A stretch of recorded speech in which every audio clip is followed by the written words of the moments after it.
Lecture will be about various types of export interventions by governments.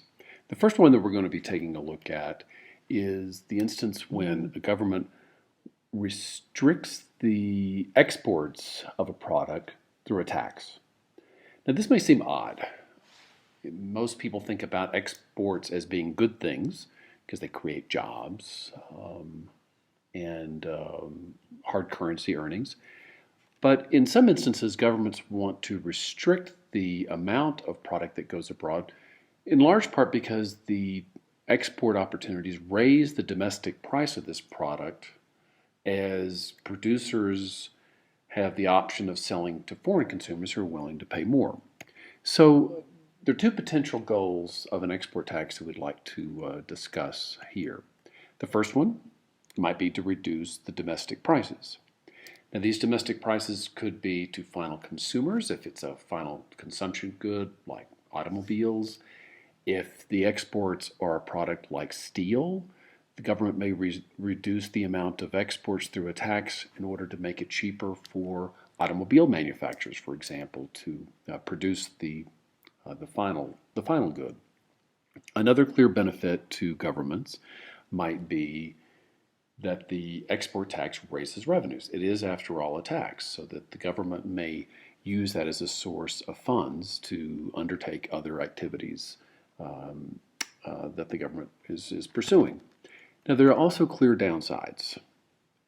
From an economic standpoint, it results in various inefficiencies that we'll discuss in some detail later. But essentially, it's a reduction in potentially profitable exports that can hurt domestic producers. The second aspect is that, associated with the discussion I just mentioned, is that the export tax will tend to hurt the exporters of this product into the international markets. And ultimately, there's a trade-off between the costs from the exporter's standpoint and the benefits from the government and the consumer's benefit standpoint. So it's, as in all of the analysis of policy, we want to take a look at the net effects in order to ascertain whether or not this is a good policy or not. Now, we're going to be looking this first from the standpoint of a small country. That is to say, this small country in the export markets takes P0 in the graph, that is the world price, the original world price, is given. It's not changing, no matter what this small exporter does. The initial domestic consumption is Q1, the initial domestic production is Q2, and there are associated exports with that price. So if we put on a tax, that is going to reduce the revenue that a domestic producer gets by selling abroad. So let's have a concrete example. Let's say the price of the product is $100 and there's a tax of $10. Now, the domestic producer would love to pass along that tax to its consumers abroad, but it's not going to have that option because it's a small country. And those small country exporting firms are going to see that their foreign consumers are willing to pay 100 because they can go to other places instead, so that they will have to absorb the entire amount of the export tax. They will receive finally $90 on this if the taxes are equal to $10 for their sale in the international market. Now, how does this affect the domestic price? As long as the price that the firms receive at home exceeds that they receive with the tariff distorted price, they're going to want to sell more in the domestic market. That will divert supply to the domestic market, drive down the domestic price until it equals also P0 minus T. And with that falling price, we get an increase of consumption to Q3 and a decrease in production to Q4, and a new level of exports associated with this new domestic price. Now we want to take a look at the effects on the various groups by the measures that we've been using so far. First, we have the effects on consumers. What is In other words, what is the change in consumer surplus? For that, we want to look at the area defined by the difference in price, that is between P0 and P0 minus T. That area defined by the difference in the price over to the demand curve. Because it's a consumer surplus effect, we're going to focus strictly on the demand curve. So in this instance, the law or the gain to consumers is area AB. That is the total consumer surplus gain associated with the taxation of exports, the falling domestic prices, and hence benefits to the domestic consumers, which indeed is likely one of the government's primary motivations. Producers in the domestic economy face a loss in consumer surplus. That is the area defined by the difference in the price over to the supply curve. In this instance, that loss of producer surplus, A, B, C, D, E. So those are the effects on the consumers and producers, but there's another entity involved here. That is to say, the government. The government gets tax revenue. So the tax revenue in this case is going to be the tax rate, that is to say, the difference between P0 and P0 minus T. In the example we gave was the $10. Want to multiply that $10 per unit by the new level of exports. That is going to equal area D. So now we have gains and losses, and we now need to do some sort of welfare calculation. As in other instances, we want to take a look at the transfer between two individuals in the economy as having no effect.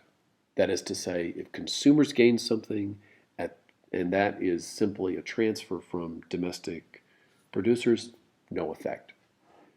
So we have gains, total gains of A, B, D. We have total losses of A, B, C, D, E. The A's cancel, the B's cancel, the D's cancel, and what we're left with is a deadweight loss, a net loss that exceeds the gains of CE. So let's try and interpret those. Just to say, so it's a net inefficiency, but there's some economic content associated with these two. So originally, domestic firms exported Q1 to Q3. That was part of their exports. Because of the reduction in the price, this is now sold domestically instead. Now, what did they used to get from selling this amount abroad? It was the world price times the quantity of goods sold. So that is to say, the area CBF. Now, what are the gains to domestic consumers associated with consuming that instead of selling it abroad?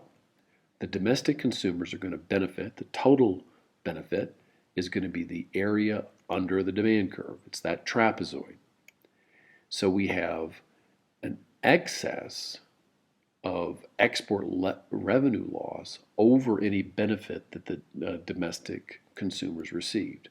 So area C, one of the deadweight losses, is associated essentially with selling to the domestic consumer instead of foreign consumers who are willing to pay more than the domestic consumers. But we also have an effect from the reduction in domestic production. From Q2 to Q4 as a result of the lower price. This used to be sold internationally at a price P0, so they used to get revenue of EIH, the total area under that world price. So that was the total amount that they got from foreigners. It cost them, that is the domestic producers, the area under the supply curve. So they're no longer expending those resources to produce these exports. That's a savings to the economy as a whole. You're not incurring those costs. So we want to take a look at these export revenues that are lost as opposed to the domestic production cost savings And what we are left with is a net effect of E. That is to say, the net loss of producer surplus from reducing domestic production. So you have these two effects, the two efficiency effects. One, you're selling to the wrong consumers. That's the area C. You're selling to domestic consumers rather than foreigners. And the domestic exporters reduce production because of the falling prices.